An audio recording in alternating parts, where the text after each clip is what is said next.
enormous container ship got stuck in the Suez Canal, blocking one of the world's most vital shipping routes, okay? A massive cargo ship, just to kind of put in perspective how big this thing is, bigger than the Eiffel Tower, bigger than the Statue of Liberty, bigger than the Empire State Building. That's how big this thing is. It's a quarter-mile long container ship. That is ridiculous how big this thing is. Quarter mile. Just on Business Insider, for every hour, it's estimated that it's costing $400 million per hour. Yeah. Per hour is costing $400 million. So if you're wondering how a ship that weighs 220,000 tons and is the size of an Empire State Building ended up sideways canal, officials say high winds from a sandstorm, restricted visibility around the time the ship got stuck. The location on the ground, it couldn't have been worse. The Suez Canal is vital, but narrow link in many global supply chains, and delays there reverberate around the world. Around 10% of worldwide shipping traffic flows through its narrow waters, including roughly 5% of global traded crude oil. No one is shocked this happened. The Suez Canal is only 300 feet wide. Shipping companies usually factor in extra days to their schedules to account for any unexpected delays. But if the ever given clogs the canal for longer than that, prices of stranded cargo from crude oil to consumer good could be affected. Tom, what do you think about this? I think we've got an outdated canal there, you know, that nobody wants to pay to make any bigger, and I think it's just really, really unfortunate. You know, there's nothing controversial I see about this other than, man, this canal was built when, you know, and it's never been significantly. So okay, but there is a comment there. If that's what you're saying is the world ought to come together, put a budget to fix the canal. If the world can come together and put a budget to fix the canal, that doesn't become a one person. Whoever participates and benefits from it, why don't we reinvest in it? Is that kind of what you're saying? Yeah. You know, you take a look at the Panama Canal and the Suez Canal. Just take a map of the globe and say you need those two. You need those 2 points to get stuff shipped from here to here.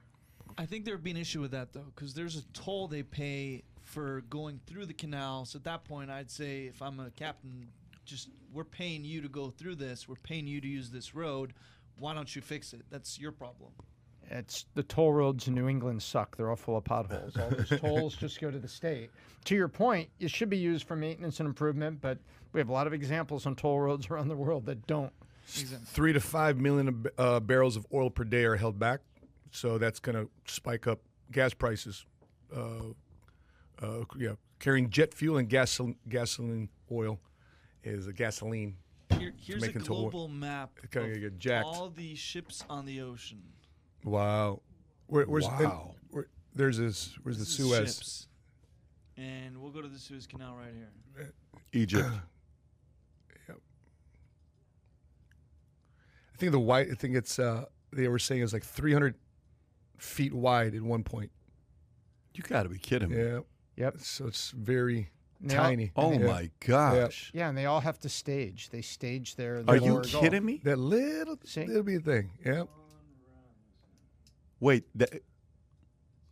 Right there. Suez Canal, that little thing. Right here. This is the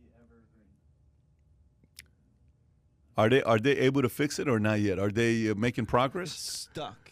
And the thing is, the way the boat is built, it has like a bow on the front that is good for weather, but that one has literally dug into the ground, so they need to like dig in. They got a dredge in there. They're talking about the other part is they got to start unloading containers somehow onto other ships so that it'll become lighter so it floats up and they can readjust it. They got to unload it. That's gonna be interesting. Get some cranes out there, ship to ship. Exactly. Yeah. So they're saying that this can take days, if not weeks, to get rid of it, which obviously is going to clog a whole lot of global trade. And there's talks that they'll be similar to, how with the pandemic outages in the supply chains, because the only option would be for companies to send their boats around Africa. The Horn of Africa, come up top. Which is quite the detour. And quite the detour. Yeah. I mean, that's ridiculous. And it's heavy weather down there, too. There's heavy weather at Cape Horn. It's like saying there's no Panama Canal. Same thing in the Suez Canal. Take a look at the Gulf of Mexico. See all those red dots? Can you go physically to what it looks like? I'm sorry. Go ahead, Tom. You were saying. No, I said we'll go back to that in a second. Let's go take a look at There's this amazing picture of the stuck ship with this little tiny, looks like a Lego crane sitting next to it, digging in the sand. Look how sideways it is. There it is. There it is. See that? Suez Canal dredging firm. Take a look at that, Kai. Right? Nope. Right next to it on the right. Down. Right there. Look at that. That's an enormous tractor. Look at that thing next to this. They're digging this out. Quarter of a mile ship. Yeah, and it looks like a little Lego, doesn't it? Just like down there. Now, the question is, how often does this happen? How often does this happen? Sandstorms happen all the time. First time. Scirocco's, yeah. But for that to be ground that way, What do they call them? Who gets held accountable for something like this? Who's accountable for something like this? This is a pretty big screw up. The world is, the economy is affected by it. Certain industries are affected by it. Who's held accountable for this? Well, outside of the captain, you got to look at the shipping company. The shipping company, you got to look at the port, the canal controls. So, Morning Brew actually had a good comment regarding the trip. It's like driving from New York to Philadelphia via Calgary. Via Calgary. Yes, and it So adds 6,000 miles and $300,000 in fuel costs to the journey of going around versus through. Wow.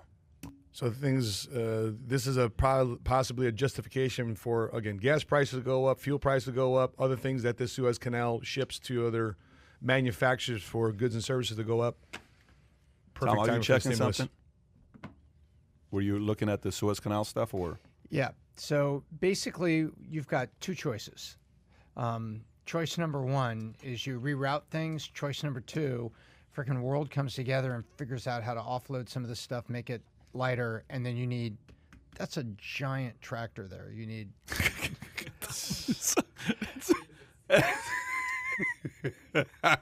It's just like, you need like 10 of those. This ship is the size of a country. So if you enjoyed this little short segment from the podcast that we did, here's another short segment to watch. Or if you want to see the entire podcast, click over here. Take care, everybody. Bye-bye.